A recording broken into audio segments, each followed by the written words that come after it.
Rufisque quoi ñëpp jàpp ni site internet boobu liggéey bu mucc ayib lay liggéey ci mim réew. Quantité de produits qu'il a bien voulu mettre à la disposition du comité départemental. Produits composés essentiellement de flasques, d'alcool-gel, de savon liquide et bien d'autres, des gants, de masques. Également, ce matin aussi, nous avons reçu l'appui de Madar, qui nous a également appuyé en savon en poudre, savon en liquide, mais également d'autres produits pour dire aujourd'hui que l'élan de solidarité au niveau du département s'est déclenché. Et il faut le saluer parce qu'aujourd'hui, comme je le dis et je ne cesse de le répéter, le personnel soignant, le personnel administratif ont besoin d'être renforcés en moyens de protection. Parce qu'aujourd'hui, c'est cette couche-là qui semble être la plus exposée. Donc il faut renforcer leurs moyens de prévention. Dans ce dispositif également, nous comptons accompagner les délégués de quartier, accompagner toutes les structures, notamment également la maison d'arrêt qui est là, la maison d'arrêt des femmes qui est à Rufisque également. Nous comptons l'accompagner en mettant à sa disposition également quelques produits pour en tout cas prévenir donc tous les risques qui pourraient en tout cas se réaliser au niveau donc de cette structure très sensible. Vraiment, nous remercions Val d'Afrique, nous remercions toutes ces bonnes volontés qui aujourd'hui, en tout cas, ont décidé d'accompagner le comité départemental de Rufisque dans cette lutte qui est quand même devenue une lutte, disons, nationale et pas seulement départementale. Il y a également le président du conseil départemental qui est à mes côtés depuis ce matin, parce que dans ce comité-là, il est nommé trésorier et comptable matière. Et depuis ce matin, il est avec moi pour vraiment me soutenir et m'accompagner pour que nous puissions en tout cas collecter toutes ces ressources. Aujourd'hui, tous les maires du département se sont engagés à accompagner financièrement le comité départemental. Je peux même donner un montant. Je pense que tous les maires se sont engagés à donner dans un premier geste 2 millions. Le conseil départemental va donner 10 millions. Le maire de la ville aussi s'est engagé à donner 10 millions en espèces et 15 millions en produits. C'est vous dire aujourd'hui qu'effectivement, donc, cet élan-là, il est là, il faut l'accompagner parce que la lutte là, elle vient de commencer. Nous prions pour qu'elle s'arrête tout de suite, qu'en tout cas le combat soit gagné le plus rapidement possible. Mais comme on ne peut pas présager de ça, on peut, en tout cas, nous, ce qu'on peut faire, c'est de prendre toutes les dispositions qui nous permettront, en tout cas, de nous mettre à l'abri de cette menace-là. Monsieur le préfet, au-delà donc de cet élan de solidarité, est-ce que des dispositions ont été prises par rapport au couvre-feu, notamment à ce moment? Absolument, absolument. Je pense que par rapport au couvre-feu, hier en réunion de comité départemental, la police comme la gendarmerie ont reçu un important appui. Dans un premier temps, on a décidé, le comité départemental, d'appuyer la police à hauteur de 1000 litres de carburant. La gendarmerie également 1000 litres de carburant. Les véhicules de l'État sont réquisitionnés et seront mis à la disposition et de la police et de la gendarmerie pour leur permettre d'assurer une présence partout dans le département et veiller à ce que les personnes au-delà de 20 heures ne circulent plus.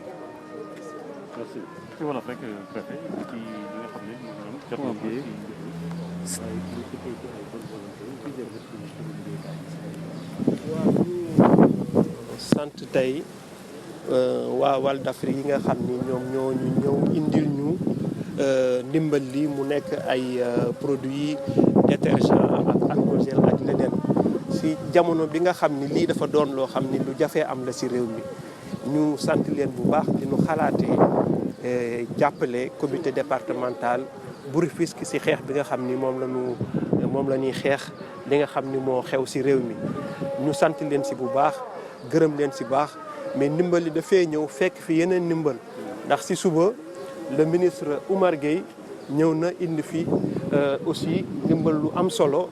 mu nekk ay saabu gants masque alcool-gel ak yeneen aussi lu am solo waa Madar aussi ñëw nañ fi indi seen ndimbal aussi si comité départemental bi loolu dafay wane ni waa Rufisque gi yëpp taxaw nañu pour jàppale comité départemental bi ci xeex bi waxuma ko ci français mais soo ko seen indi na ndimbal transporteurs yi indi nañ seen ndimbal mairie yi muy conseil départemental tey décidé nañu ni leen jàppale comité départemental bi ci valeur u 10 millions la mairie de ville aussi le maire s'est engagé à apporter son soutien financier bu tolloog 10 millions yokk ci dina joxe 15 millions de produits maire yi nekk ci département bi yëpp engagé wu nañu ni maire bu nekk dina joxe lu mu néew 2 millions pour jàppale ko comité départemental bi loolu mu am solo bu rëy a rëy parce que tey jàpp nañ ni ñi nga xam ni ñoo nekk ci kër docteur war nañ leen a jàppale bu baax a baax ci ay matuwaayu protection parce que ku nekk fay ñëw te ñoom suñu demee ba exposé wala mu dem ba kenn ñaanu ko yàlla ñu dem ba jàngoro bi laal leen kenn deetul amati donc ku la faj boo ñëwee ci kër docteur kon ñun jàpp nañ ni ñi nekk ci kër docteur yi tey cible bu vulnérable la il faut que ñu dimbali leen administration yi nga xam ni aussi mënunoo tëj lu mel ni préfecture lu mel ni commissariat lu mel ni gendarmerie lu mel ni tribunal lu mel ni mairie yi ak yeneen services yi nga xam ni mënuñoo tëj aussi il faut que personnel ba fay nekk di liggéey di assurer la continuité du service public aussi il faut que ñooñu aussi ñu xalaat aar leen xalaat nañu aussi fii nga xam ni fa la ñuy denc jigéen ñi nga xam ni dañoo am jafe-jafe ak yoon aussi muy maison d'arrêt bi aussi xalaat nañu aussi jàppale leen ba ñoom it ñu mën a aar seen bopp xalaat nañu aussi gunge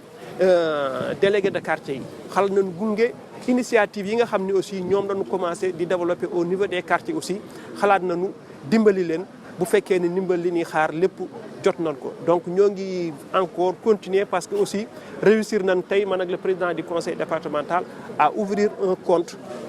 au niveau de la banque d'une banque de la place dinañ joxe numéro de compte bi je pense que mën naa wax même banque ban la BICIS ubbi nañ fa compte boo xam ni képp ku am ndimbal booy dimbali département bi mën nga dem directement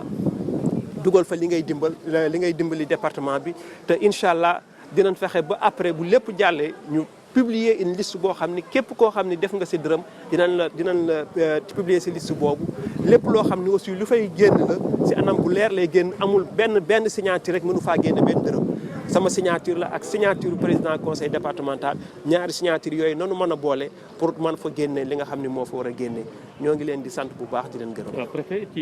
li nga xam ne aussi mooy matuwaay yi ñu jël ci lu bees li xew muy couvre-feu bi ak état d'urgence bi. waaw si loolu aussi ñun jël nañu matuwaay yi nga xam ni moom la ñu waroon a jël lépp loolu waxoon naa ko depuis démb comité départemental bi ak les services de sécurité defoon nañu réunion pour déjà xool ban taxawaay lan waroon a taxaw laata njiitu réew mi di annoncer l'état d'urgence donc lépp loo xam ni war nañ koo bépp taxawaay boo xam war nañ ko taxaw ci département bi pour fexe ba ndigal yooyu nga xam ni jóge na ci kilifa yi ñu respecto taxawaay boobu incha allah dina mat sëkk. mën naa joxe comme exemple rek ni comité bi jàppale na police ci lu tolloog 1000 litres de carburant jàppale na gendarmerie ci lu toll ci 1000 litres de carburant jàppale na les médecins chefs de district ci lu toll ci médecin chef bu nekk district bu nekk 500 litres de carburant ndax heure bu nekk lan leen di woo di leen wax am na lu xew fii am na lu xew fii directeur d'hôpitaux yi jàppale nañ leen en carburant service d'hygiène jàppale nañ ko en carburant yemuma ci loolu réquisitionné naa ay auto service yi nga xam ne ñoo nekkoon ci département bi réquisitionné naa leen pour jox leen waa police ak waa gendarmerie pour fépp fu ñu war a taxaw veiller à ce que mesure yi ñu jël ñu respecté ko incha allah dinañ fa taxaw jot nañu ay renfort pour loolu aussi jot nañ ay renfort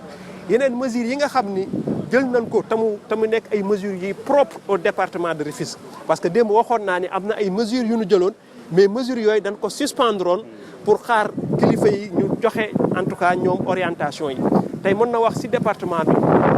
jaay yi nga xam ne ñoo ngi ko doon jaay ci marché parce que ñi nga xam ne dinañ dem ci marché central dinañ gis ni bu 17h jotaan rek marché bi presque ñu bëree fa daan dese di jaay ba xaaju guddi jël naa mesure pour tere loolu bépp jaay bu ñu doon jaay ci mbedd marché yi nan ko dakkal ku bëgg a jaay nga wut cantine wala nga wut magasin wala nga dem feneen mais dajaloo bi nit ñi doon dajaloo ci marché yi pour jaay loolu tere nan ko beneen mesure bi nga xam ne aussi jël loolu du ci marché bi rek c'est au niveau de tous les marchés dans le département. beneen mesure bi nga xam si jël nañ ko aussi mooy si quai de pêche bi. quai de pêche bi aussi waxtaan nañu ak acteurs yi nekk foofu pour ñu xool nan la ñuy fexe ba defaraat sunu ay taxawaay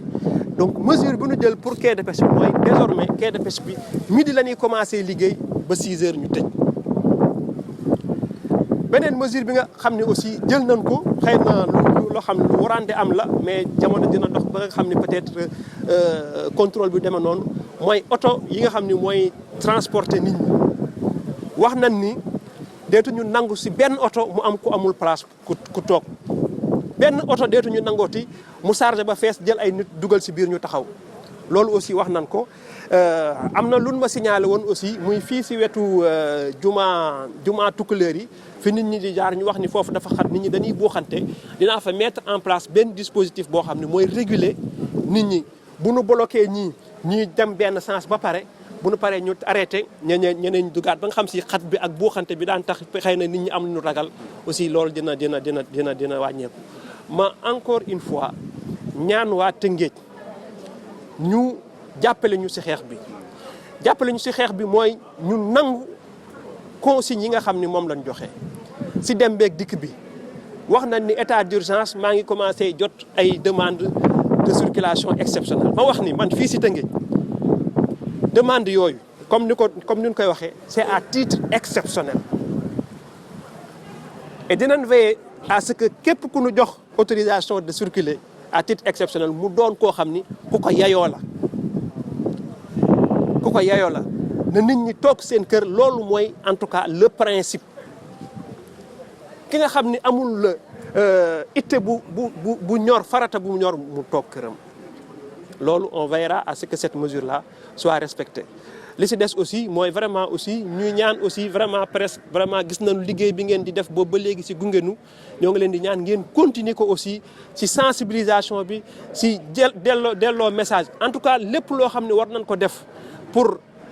xeex jàngoro bi ci Tëngéej ñoo ngi koy def ñi nga xam ni suñu xel dalatul ci ñoom aussi ñoo ngi leen di surveiller bu baax a baax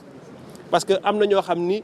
détecté nañ leen positif am na ñu nu bokkaloon dëkk ak ñu nu bokkaloon quartier ñoo ngi jot ay information ay ñu bëree bëri wax suñu xel yi nag mais na si seen xel dal ni ñun jël nañu matuwaay yi pour topp leen ñoom ñëpp kër yi nga xam ni ragal nañ ni ña fa nekkoon wàll nañ leen dañ leen a confiner te état mooy jël si dooleem ay ressources pour alimenter ñi dëkk si kër googu pour rek bëgg ñu toog si kër gi donc ñooñu aussi nañ ñu dimbali respecter consignes yooyu maa ngi leen di sant bu baax di leen gërëm wasalaam. Merci beaucoup préfet. Merci.